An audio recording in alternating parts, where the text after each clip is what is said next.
All right, what do we have? We have the Snow Mountain 9-hole cup. And where is this going to be at? This is going to be at Grunberg Slopes. Do I remember what Grunberg Slopes? So here's the deal. Up to this point, I saw that on there yesterday when I finished my round. I came on today and I'm shooting it. I haven't looked at these holes, so I'm gonna have to pull this off from memory. Let's see how good I can do from memory. Let's see what they look like.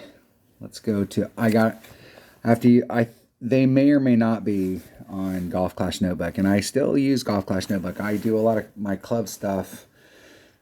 I do, and there's a lot of numbers. The mass majority of the adjustments that I do are based exactly off of what you'll find at Golf Clash Notebook. And I've got my numbers written down. You can use the app, and the app is very helpful, especially with your slider. So if you use the app and you've got, here's 100% of your club, that's max, here's min, here's mid, and you're here and you're doing the numbers by paper, you're kind of in a zone here. But if you tell your slider that you're at 30%, then it will do that adjustment for you, and that's extremely helpful. So if you can use the app, but there's some of the numbers on some of my clubs that I don't agree with, but I still use Golf Clash Notebook. But Tommy's site's got the tournaments, so they're up to date. And the whole deal is I started shooting videos so that I could kind of do like a football coach, where we're going to watch video, we're going to look at the play. Okay, here's what we're going to do. This is how we're going to attack this play. So let's go look at Grunberg Slopes. Let's see if I can get it from memory. Now let's see what tournaments have. Let's see, we'll go to hole number 1, see what tournaments it's in. You can go to my YouTube channel, and I mean, I've got, for probably, Christmas tournament was probably the first time these were played, whatever year that was. I always put on mine what year it is, because some of these tournaments have the same name, 4th of July tournament, or Christmas tournament, or the fall major, summer major. What year was that? We've played long enough. You can go to my site and pull up the 2022 or the 2021 or the 2018. It might be 19 when they started. But you can go through those holes and look for a playlist that's got that. Just put aught and then whatever that is, Christmas tournament, or aught OUGHT, Extreme Hills Tournament. So, and you'll find those holes on there, and you can watch. It's always nice when they have some of those tournaments. This might have just been a hole in the tournament, but the whole tournament's not all Grunberg Slopes. That is one of the cool things about the 9-hole cups and stuff, is you can get video of all the holes. So hole number 1. All right, from memory, I can tell you, let's first talk about Grunberg Slope. So I do believe that Christmas tournament was the first time it came out, and this is the first tournament in the game where all of a sudden we got somebody at Playdemic that got a gold star above their name, because they came out with this whole brand new Swirl the Cup thing. Prior to this tournament, here's the hole, here's the flagpole. You catch the lip and come around. Now you can, hey, think about, I shot a video on this, on how trajectory works. This is like NASA shit. This is all science. This is math. Okay, that, shooting off. But this whole thing about swirling the cup and then bouncing out, that only happens on those things that you see at the fair where they have the funnel. And they're trying to get your money, and it's like, hey, all you got to do is to get it to fall down there, but it keeps swirling it up because the inside of it's screwed, so like it gets in the funnel and it pops it out. That's some weird shit. We're playing with a fucking cup. So once you catch the lip of that cup and it starts rolling around, once it gets past that halfway point, it's going in the hole. Or it would have already came out. And I saw it the other day for the first time, where it actually swirled the cup, so that you got the video. It swirled the cup, but it went in the cup. In the past, that would have popped out. And this course right here is the first time we saw that dynamic. So I'm curious, and we've played this course obviously several times. And some of these holes, and I'm not sure that they've changed, like they've gone back and changed the programming on these holes to kind of like match them up. So be aware that this is that it's very possible on this course, unless they change that you're going to get some of those swirls where it catches the cup and it should have gone in. You'll see the ball dip like it's going, because it's caught in a gravity well. It goes into the hole, and then all of a sudden it's popping out. That shit can happen here. Now, if you bring out the right stuff, if we've got the right kind of wind, and I really liked playing where we just had tailwind. I mean, you had so much stuff you could work against your red line. You could either take the wind out, or you could take the wind out and push the forward wind back in, or some of it, and you could work your shots out. It was fun playing a tournament with nothing but tailwind. We can get out into this area right here, and we can try and bring it around so that we're coming up this mouth. You do not want to hit, like if you think of the center of the green, the pin's kind of far back. That enough speed to try and actually kind of get the trajectory to go on it. If you can't, it's not necessarily always, but if you have enough speed to get to the green, you could be in trouble, because if you hit the green with any speed, it will roll off the back very quickly, because it goes past the cup and then it's almost all downhill, real downhill. But just trying to get through this mouth and end up right there. Now, you'll see a lot of people, they will lay up right here and take this shot. Now, this area here, let's call this A. So here's A. And let's call the pin B. The pin's B.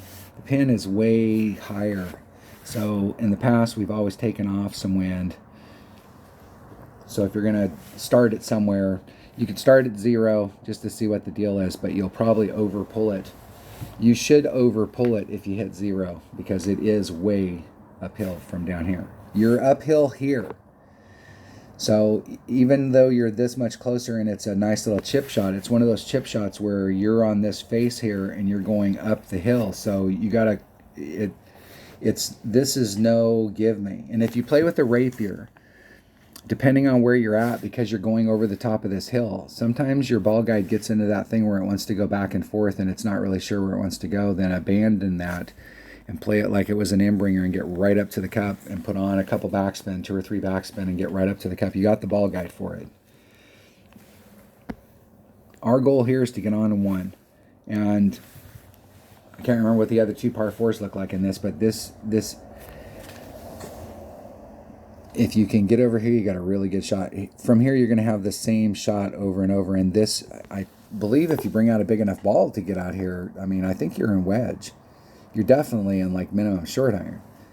But I do believe you're in wedge if you're down here. So playing the safe spot down here, because you can get into the spot, you can get into the A spot every single time with hardly any effort. Especially if you brought out a big enough ball that you could start off over here.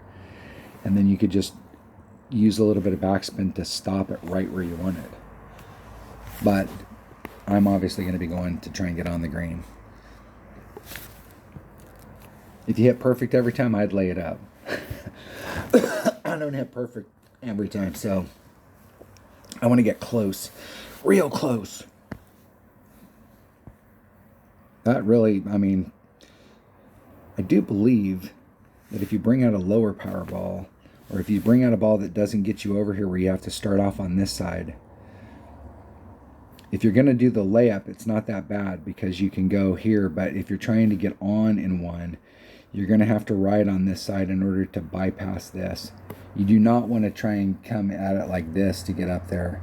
You don't want to involve this sand. So any play that we have here that we're trying to get into that thing involves going like this, or trying to get our bounces so that we're going between and going over that. So if you could get up into this area.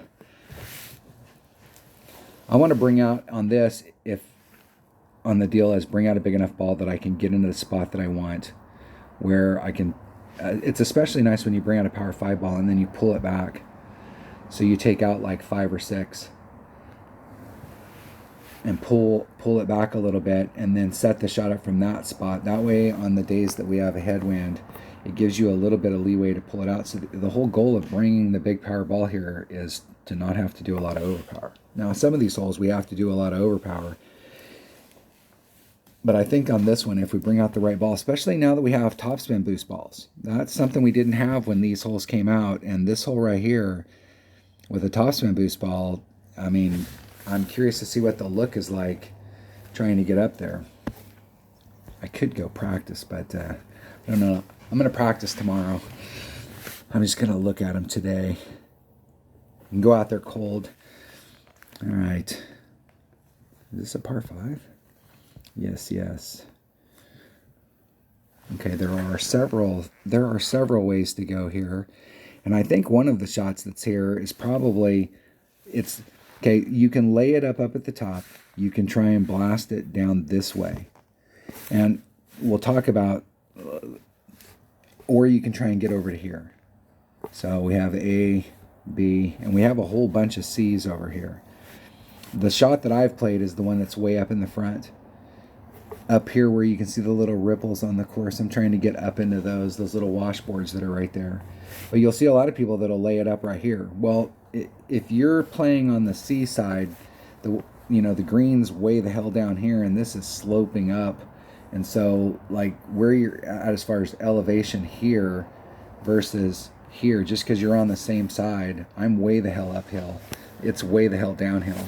Here, it's not that. It's still downhill, but not as much. So if you're playing on this side right here, you'll have to, if somebody's given you numbers for this side, you have to, really talk about where your distance was. So was it like 390 or 425 or what? Where were you at with that adjustment? Because being at 370 hitting it versus like a 425, you're going to be further up the slope at 425. And this is going to be farther downhill. So you'll have to make adjustments on this side just depending on where you're at. The shot right here is the same. I mean, the thing about this is that you can standardize it. What can happen over here is that you can do everything right, but depending on the way the wind's going, you may have to do something a little bit different if it's a headwind day. And you end up at 382, but you were looking for 395. And it's like, hey, that's not a big difference. Well, once again, 382's here and 395's here, so your elevation's different. And so it may change the number. The minus or plus 10 was working fine here, but here it needed to be like a 12.5 or a 7.5 or some other number. Whereas from here, you can, once you find the landing spot that you can get to over and over and over and over and over and over and over again, this shot right here, now you can work on this shot over and over and over again. But it's going to be a wood. And this is one of those shots that, bring out a ball appropriate. But this is also one of those shots that you could come out here with, you may be able to get away with a 2-power ball, a low wind. Maybe you got to take this shot, the drive shot, with a big topper and start off from over here and try and run it all the way to the end. And not try and get out here. But the second shot, now you've got a low wind ball to come into the cup. I've seen a lot of people, before we had all these topspin boost balls, getting over, the last time we played this, that were getting over here. And it might have been right, like either bringing out Power 5 balls, but bringing out, it might have been some topspin boost balls or right there when those came out. So I'm gonna look at what it takes to get down here. But I usually play to this side, and I have had some success from this side. I like the look coming to the cup. But once again, I'm trying to get to the same. I'm trying to do the same thing here, but instead of being in wood, I'm in long iron, and I'm trying to get to the same deal, whatever that measurement is, 410 or whatever it happens to be. I'm trying to get to that same spot every time so that I can standardize this, but I'm in a lower club. But from down here, you could get the run. I saw some people getting down the hill that were getting run that were, they were ending up down in this area. So if we do the arc out here, that's inside the long iron arc. This is short iron range down here. And if I could get in the short iron range, that's much better. So I'm going to look at this week and bring out some stuff and see, like with some topspin boost balls, like what's possible down there. Because I saw people doing it without topspin boost balls, but I think the topspin boost balls are changing some of these holes. We don't want to look at them exactly. We want to play them. We want to know how to play them, but we want to be thinking about new ways to play them because we got new shit. We got new tech. And PD is a ball manufacturer, and they're not going to quit selling that shit. That's how they make money. That's how we want them to make money. We need them to make money so that we have a game to play. All right. All right. The very first time I ever played this hole, I got a hole-in-one on it. And what I did on that was, where's my pan? Let's zoom in a little. Let's get the tee box. Get the whole hole. So drawing a line from the pin to the flagpole. Okay, so the first time I came here, I came out with a sniper, and it is like the pin's up here and the flagpole's down here. So this is definitely downhill. So the first time I played this, I came out and I was at max sniper, and I just hit it 1-to-1, and bam, went in the hole.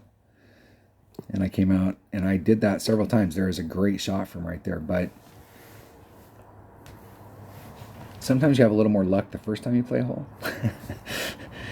So I didn't have as much luck from that, but I switched to the rough bump that's up here in the front. And what I really like about this rough bump, and I can't remember if we needed a bigger side spin ball, but I think we do need like I think we needed like a 3 side spin ball to bring it back around. But the thing I like about this rough bump is if the wind's blowing, depending on how the wind's blowing, you can move it around on this tip that this rough is big enough. So you can hit it from off over here on the side. And most people that you see are going to play it, and they're going to play this rough bump. If we break it into quadrants, they're going to play this rough bump in this quadrant, and 2. And then 3 and 4 over here, you're going to see fewer and fewer people playing this direction. There is a spot that's right here, dead center in the middle. And so I've had luck in all of these spots because I've moved it around here. And I think obviously the farther you're moving it over here to the left if you're trying to get over here. And the reason I was doing that was think about wind direction. So we're trying to make it so that we never have to pull over the sand, which like there is some directions that you're going to have to pull over the sand. But in that situation, I'd want to be out here in this area so that I gave myself the maximum distance to the sand. And if I brought out a low wind ball, I might be able to capture it so that I could just make my adjustment right there. But if the wind was blowing in other directions, you might move it around and and have some different spots.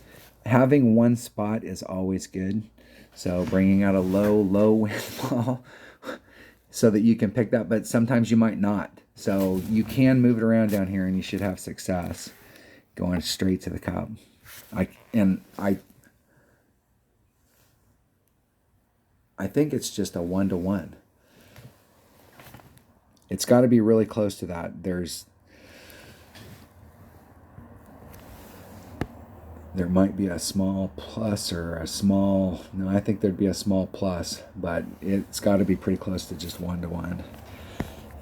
I'm going to work on that rough bump. You'll find out the first time you go out there and take it, and we really, really want to hit the first time on perfect, so that we can see like if what the deal is. Because if we just do a 1-to-1 and see what happens and we hit it perfect, we'll know very quickly if we need to make an adjustment. Hole number 4. Hole number 4. All right. So there's 3 ways that you can play this hole. Well, I mean, there's a bunch of different ways that you can play this hole, but there's 3 ways that you'll see people usually play this hole. They'll either come over here and try and bring it down. The fail spot that you'll see most people fail is right here in that sand. They'll either get caught up in the rough right there or the sand. That's area number 1, and then area number 2 is they got caught up over here. Occasionally somebody will overshoot it and end up here, but usually they're going in this direction.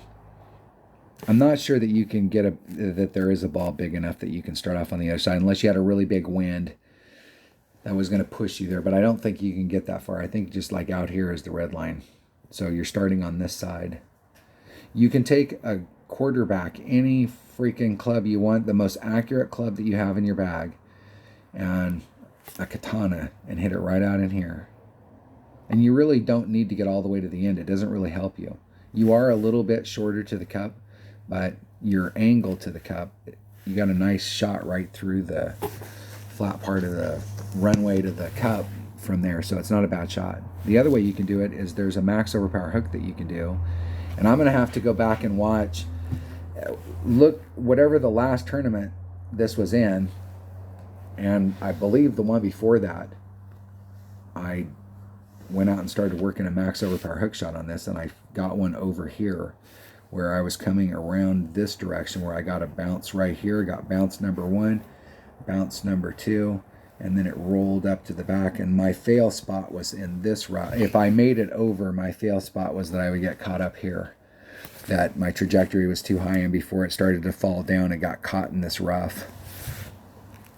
But I was on that side, and I'd say 3/4 of my shots were on the fairway or on the green in one.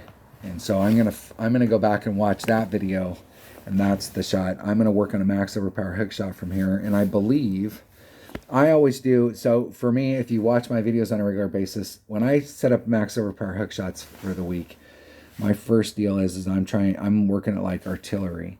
So I'm gonna come out here. So here's the fairway. Damn it. Here's the fairway. Here's the first cut of the rough. And the picture blanks out, so it looks like it's all just first cut of the rough.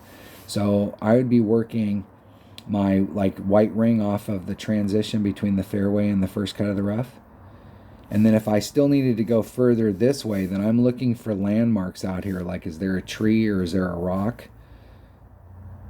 So I'm like my blue ring up against the rock, or I'm looking for a marker. And so I'm going to pick that marker. Let's just say, for sake of argument, that my marker was white ring off of the transition between the fairway and the first cut of the rough. And I do a max overpower hook shot, and the first one comes in and clips the rough right here. So that tells me that I need to move my shot out. And depending on how far, like hell, if you ended up out here, you need to move out. And what I would do is I would over move it, because I'd want to end up on the other side where I ended up just barely hitting the fairway and ended up going this way. So now I know kind of the area, my area of effect. Now I can start laying artillery out there, and I should be able to, in a matter of the next shot, be able to get it down through the middle. That's how I set up max overpower hook shots. I don't worry about 21 rings, because the deal is, hey, I get it. No, if you know your rings, and I will tell you that I kind of do know that. I do know how many on my extra mile on my apocalypse I should move over, and I kind of use that as a guide the first time just to get me into the zone, so I know, okay, I'll get out to that spot that's out here, and I'll find some place that's really rememberable. There's a tree right here, and I've got my ball guide going right dead center in the middle of that tree. And then I'll pull out the wind and make the move. And then from that point on, I'm looking for a mark out here, because I don't want to come to this hole every time and start off wherever it starts me off and then go, okay, let's count out 21 rings. Fuck that. Let's find a spot out there that's 21 rings out, and let's work that spot. Well, that's how I do it. And I can tell you that I have a buddy, Dale Appleby, and he is much better at hooks than me. I mean, he knows, I could play hooks alongside him and wouldn't feel bad about it. But he plays hooks all the time, and he does it a different way and disagrees with my way. But that's what's cool about this game, is that you can play it different ways. I believe there's a rough bump on this one as well. I think we were doing a rough bump. I actually don't know if I remember this hole, but I think there is a rough bump that we were doing from this area right here. Trying to wedge it up into this. This is another one of those holes that if you were playing a rough bump, depending on so if the wind was blowing like this and you were like, your spot was here, you could move your spot over if you had a bigger side spin ball and give yourself more room. You got fairway, you got rough area out here to work with. Like, I'd much rather, if it's possible, on a rough bump like this, instead of working this area, always working like this area, because you have outs here, or you have, areas that you could move it around. I actually don't know. This is one of those holes you get on it and you immediately know what it is. It might be just going straight at it, but it does look like there's a rough bump there.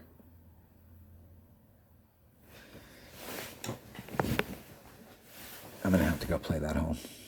I don't even remember it. What hole is that? What hole is it?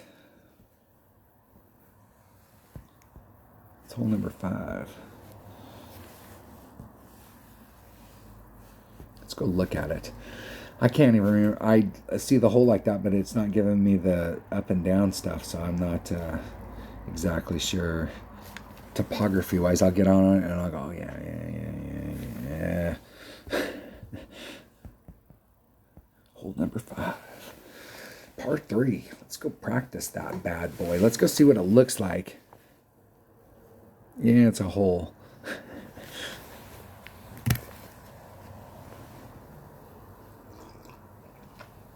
When I first started playing this game, there was no idiot like Tommy Hat was shooting videos, but nobody knew what the club stuff was. So Tommy had shot a video at one point where he was talking about clubs, but he was only to a certain level because he could only tell us what he had. And we didn't know, like nobody knew what a level 6. There wasn't any website you could go to or any place. It was, we were like scrambling for information. Is there a rough bump that's over here? Or are we going straight at it? This might be one of those Goliath rough bumps. Hold on, let me switch to my number 4 bag.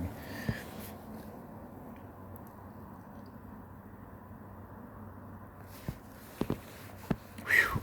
It's a long ass rough.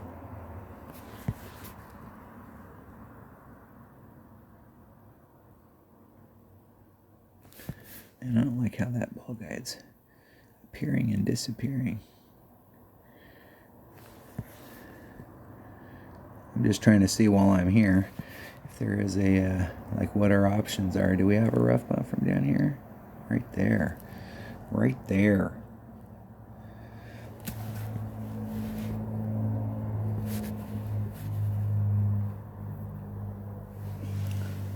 I think I got the ball changed in time. Maybe. Maybe. It was on its way over there. You saw it. I was out practicing one day with a teammate of mine, Mike D. I need to call Mike D too. I haven't talked to him in a while. And we were on a hole practicing and we were using power 5 balls and we were doing the thing and I went, shit, I forgot to take the ball off. And we were like testing distances for power 3 balls, power 4s, power 5s, like where could you get to? And then I forgot to change the ball. And then we did it again on a different side. We were trying to see which sides were best and get it on video so we could go back and watch it. And we posted it just for you guys. All right, that was with I can probably do that with a katana. I think that was just about all of the top speed.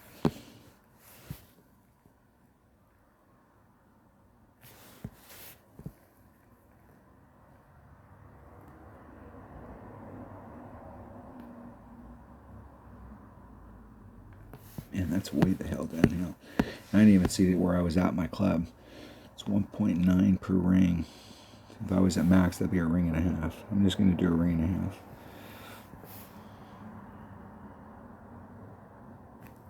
And I hit one ring great to the right, which is the worst side in that situation to hit it to. And then that actually looked like it hit right where I wanted. I'll have to go back and watch that landings zone.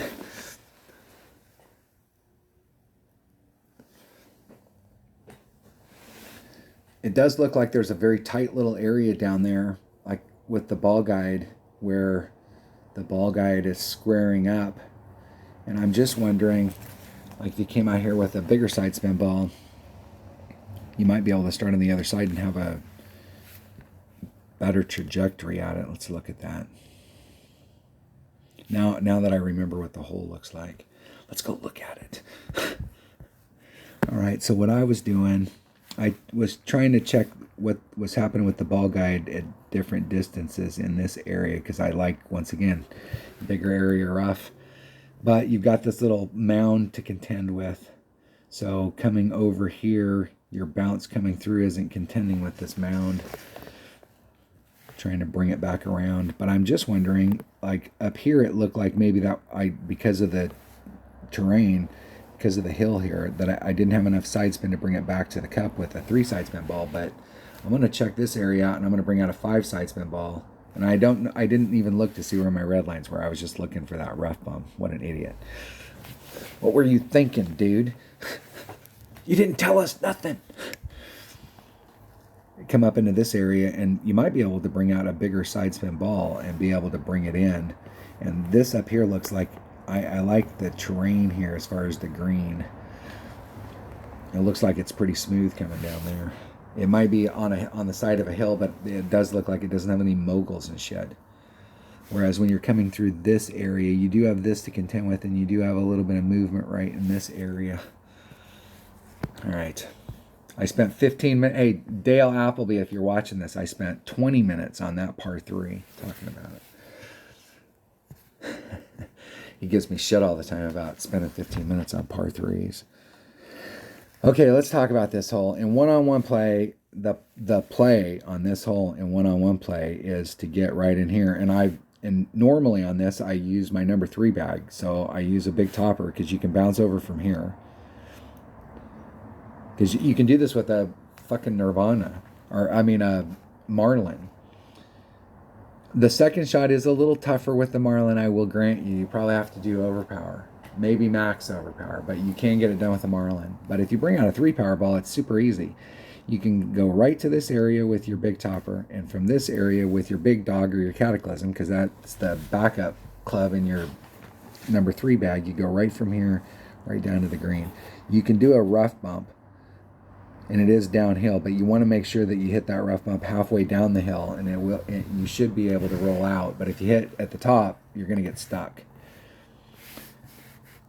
But usually in tournaments, the whole deal is that we want to give ourselves this shot right here. You have a shot at Albie, but it's not a very good one. So basically in one-on-one, this is how you get your eagle. And you can do it with a low power ball. But in tournaments, we're playing on the right, trying to bring it around, trying to use this to our advantage. Now, I see a lot of people, like I see a lot of people use this little landing zone and trying to get through this like look at the whole deal, and the narrowest part of the entire freaking course is right there. This spot really doesn't come into play. If you're here, you had to do a recovery shot, and that's why you ended up there. So that really doesn't come into play if we're trying to get on into. But this right here, so if you're coming all the way through this side, you've got to contend with this. And I see a lot of people try and bounce it off from here and try and bring it around. It's better, you can bring out big enough stuff that you can get in front of that line, and that's what you really need to do. That way your first bounce is here. So if you can get your trajectory right, if you're trying to get, I think your best opportunity would be to get somewhere down into this length. So you're trying to ride that arc to get down there. So if you can make it over to this side with your first bounce, then trying to get that arc off of a shot that was, if it was, hey, are you going to draw? Was straight as this, so you got to pick up this angle. You can do it, and this is one of those holes where you're going to do a max topspin shot.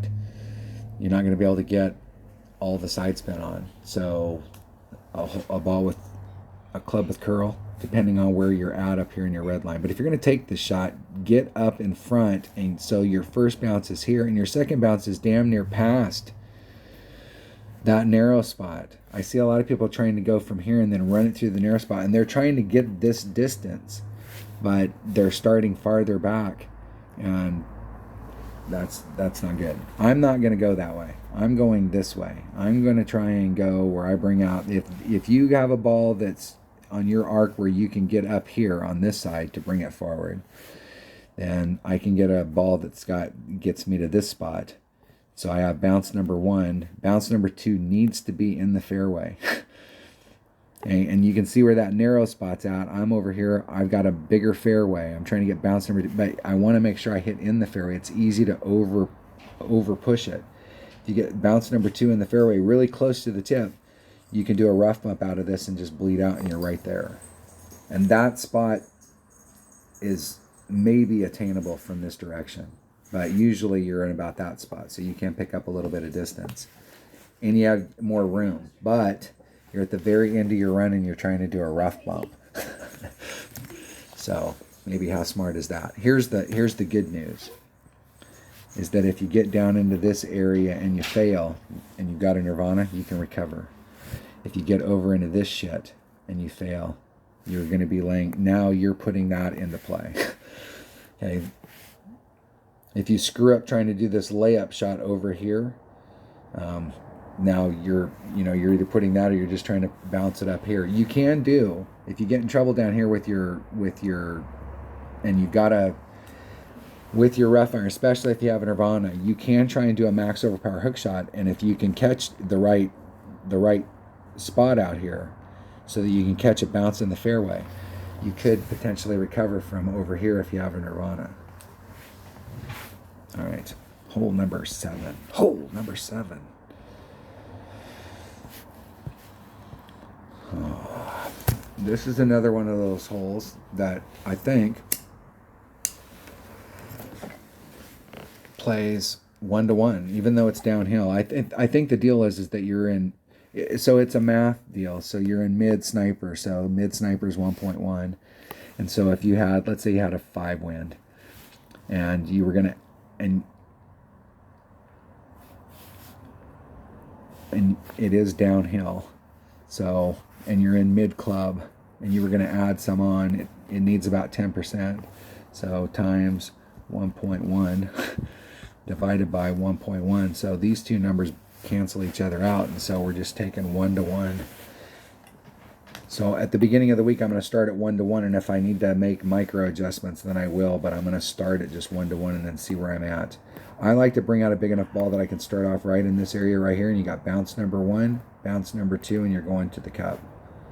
There is a rough bump that you can take down here, and this is, I usually don't like these types of rough bumps because the way the green is set up is it kind of goes, so you're down in a bowl, and then it comes up, and then you kind of do have the little ridges of the cut where you got one, and then it's, and then you got the neck, and you've got these little ridges that are here, and if you're trying to do a rough bump from here, you can get weird bounces in this type of terrain, especially if you kind of over pull it a little. So now when you come into it, you're deeper into the bowl, it can do one of those straight up in the air type bounces. Or if you're a little bit high on it, now the angle has changed, and now you can get one of those scoot runs. And so I usually avoid these types of rough bumps right here, are in these types of hollows, are not my cup of tea. I like it when the rough bump is on a flat deal, or they're like the ones that we're looking at, not in that. But I see a lot of people do it, and I see a lot of people make it. But I will tell you, I've seen them fail as well, where exactly what I just said there, it goes straight up in the air, it runs across the green. When there is a straight up shot from right here, if you bring out, and I think I had to bring out a big ball. I think I had to use a Kingmaker in order to get my red line up there. And I'm not sure if that gave me some room, so if there was a headwind. So whatever it takes to get over into this spot, and I want to get bounce number 1, bounce number 2 on the fringe, and then running straight to the cup. And I made a hole-in-one on this the first time I played it, just straight up, 1-to-1. Start off. Hole number 8.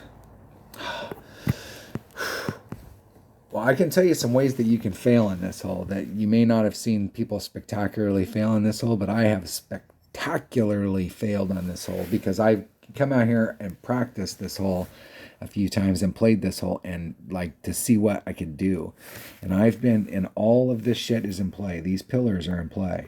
So you get caught up down here behind that pillar's in play. You're not hitting it to the green. You're hitting it around that thing.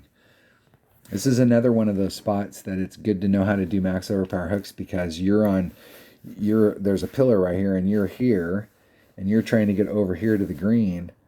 Okay, you put your ball guide there.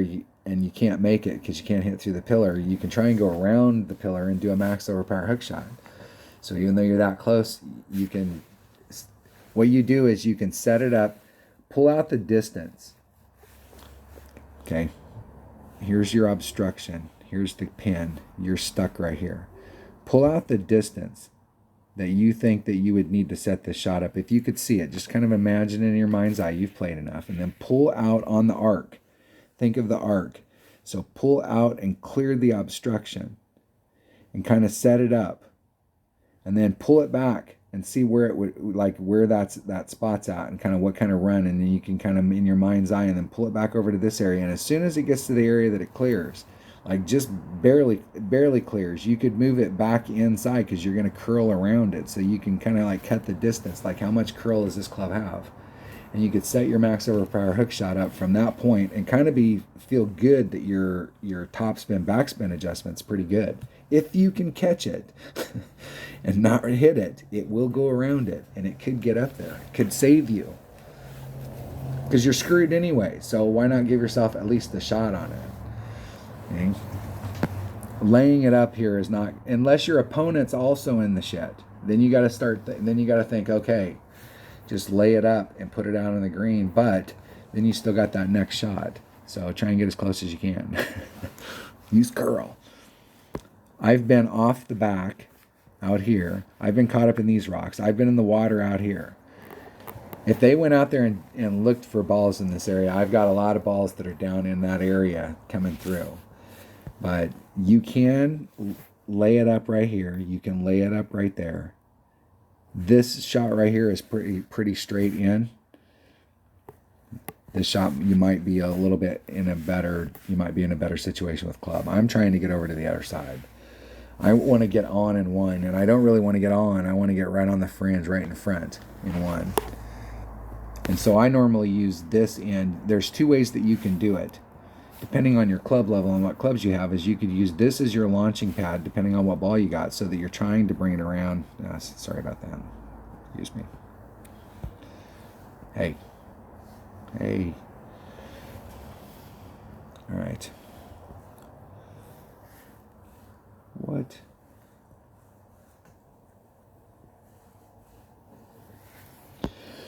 What hole was I on?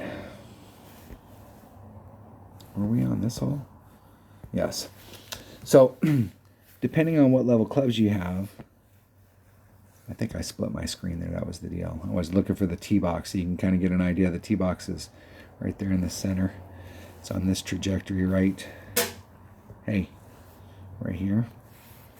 You could use this as a launching pad, trying to bring it around, and it puts you in the throat where you're trying to, like, here's your, and it puts you right down through it where you're just trying to land out here in front or get over to the other side. I will tell you right now that, like, a lot of times just getting over here to the other side, like, hey, you got a decent shot, but you still have a lot of work to get done. If you're back here, if you're up here and right here, you still have work to get done, but this is, because up here it's level with it. This hole is way downhill. So even from right here, you might do a plus 30, even though you're there. The other way is you could come out on this, and this is how I do it. I come out onto this to try and pick up this extra raw distance and bring out a ball appropriate so that you can get bounce number 1, bounce number 2, and you can follow your ball guide down to the cup. And then it's all about hitting perfect. What you don't want to have to do is come in and have to do a bunch of overpower here. So the bigger the ball that you can bring, the better. And you still may have to do overpower depending on the wind, but this is another one of those holes that when it came out, that was the way that we played it. But I will tell you right now that there are Power 3, Power 4, Power 5 topspin boost balls out there that will change how we play this hole. And this hole, which was before not a must-get par 4, with some of the newer stuff that's out there, this hole is going to become a much easier hole to get an eagle. And it's going to become a hole that we're going to have to be competitive on. So if you're laying it up, you still have a shit ton of work to get done because it's so far downhill. And if you're just short right here, you still have a lot of work to get done. This is no gimme. Even from even from right here, you still have it's a little chip that you want to pay super attention to. I don't really want to end up on the green. This is one of those greens that slopes up behind the cup. And depending on where you were, if you were on the green, you could have a side hill putt where you're having to pull the putter way off to the side just to get to the cup. And I really don't like those putts because our bullseye's going straight and our ball guides, it jacks me up. I don't like those putts. I'm not a good putter. And everybody who knows, yeah, we know, dude, you're not a good putter. All right, we have an awesome shot on this. So there are a bunch of ways that you can play it. And one-on-one, probably what you're going to see the most is people laying it up out here. But you got to remember when you're laying it up out here, let's zoom in a little bit where we can see the last tree. So here's a tree, here's a tree, here's a tree. So, and here's our cup. So I'm going to go right up against that last tree. So if we're on this side of that line, we have a shot at the cup. If we're on this side of that line, when we go to set our shot up, if we wanted to see our ball guide the whole way, we'd have to set our ball and use lots of side spin, and we still might not be able to get it where it wasn't in a tree. We may end up where we're going to have to use curl to get around it. It could impede our ball guide. So we want to make sure that if you're hitting up into this area, that you're in front of that line. I mean, you could be back here. Obviously, you want to be up in this area, that quadrant.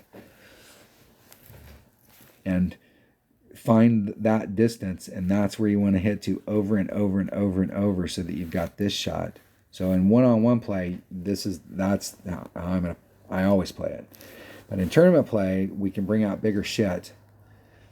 It's not that you can't bring out bigger stuff during one-on-one, but why would you? Why would you waste it when you can get on? They're not going to get on.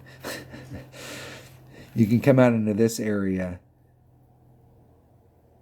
and depending on which way the wind's blowing and depending on what your clubs are, you use ball appropriate so that and I believe that this is a max overpower shot, trying to get as much distance as you can. And you really got to watch out ball-wise. Like sometimes you're like, hey, I can get out there farther with a power 5 ball. And then you got this, and you're like, yeah, I'm going to use that wind, and it'll get me even farther out here. Well, you got to watch that first bounce because the wind recently, in my opinion, that the wind is responding so that we're still seeing the same wind numbers up here. You got a 3.6, you got a 4.8 wind on the drive.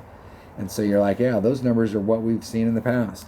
But the wind, and you may go, okay, hey, in the past we've always done a 10% adjustment on that. Well, now the wind, if you look at where your bounces are, it's actually pushing you forward 100%.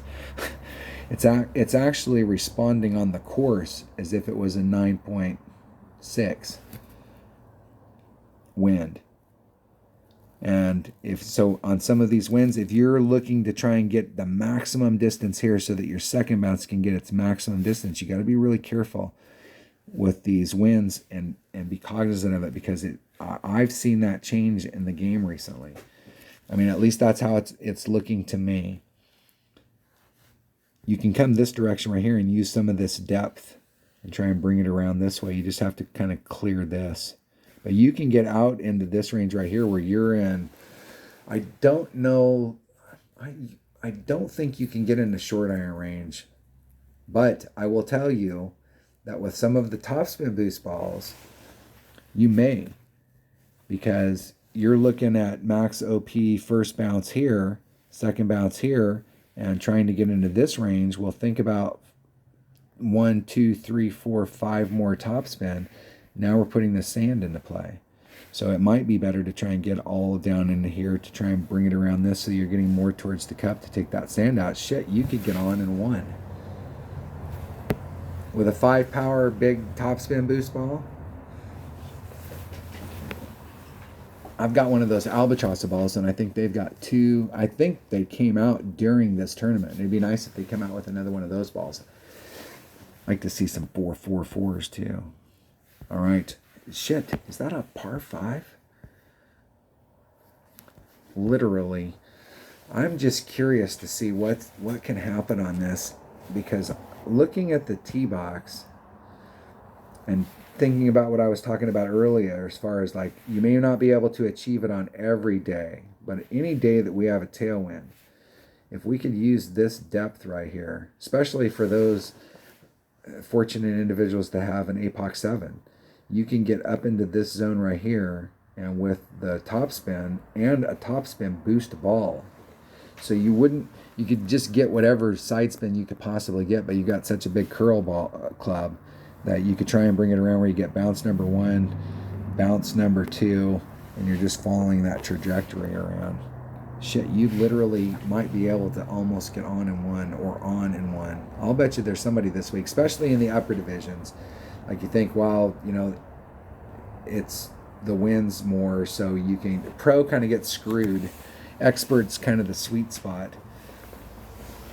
Playing from the pro tees but getting expert wins, sometimes they can get shit done that we can't. So like, they might be able to get it. Better clubs. All right, there we go. There we have it. That was the Snow Mountain 9-hole Cup. That was all of them.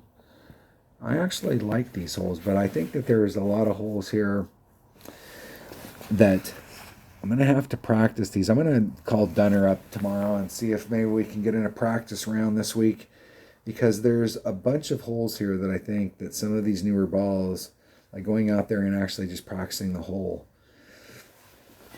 that we might be able to do some new stuff on them. All right. Thanks for watching. Have a great tournament and stay safe.